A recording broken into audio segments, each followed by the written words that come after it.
കോഴിക്കോട് എലത്തൂരിൽ ഉറങ്ങിക്കിടന്ന വീട്ടമ്മയുടെ മാല കവർന്നു. തലക്കുളത്തൂർ സ്വദേശി ദിദീഷയുടെ 4 പവന്റെ മാലയാണ് മോഷണം പോയത്. പോലീസ് അന്വേഷണം തുടങ്ങി.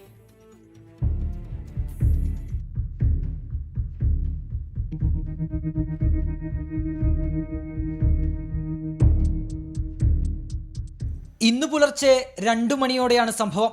തന്ത്രപൂർവ്വം വീടിന്റെ വാതിൽ തുറന്നാണ് മോഷ്ടാവ് അകത്ത് കയറിയത്. ശേഷം അവിടെയുണ്ടായിരുന്ന 15,000 രൂപയടങ്ങിയ ബാഗ് കൈവശപ്പെടുത്തി. പിന്നാലെ ഉറങ്ങിക്കിടന്നിരുന്ന വീട്ടമ്മയുടെ കഴുത്തിൽ നിന്ന് മാല വലിച്ചു പൊട്ടിക്കുകയായിരുന്നു. വീട്ടമ്മ ഉണർന്ന് ബഹളം വെച്ചെങ്കിലും മോഷ്ടാവ് ഓടി രക്ഷപ്പെട്ടു. 4 പവന്റെ മാലയാണ് മോഷണം പോയത്.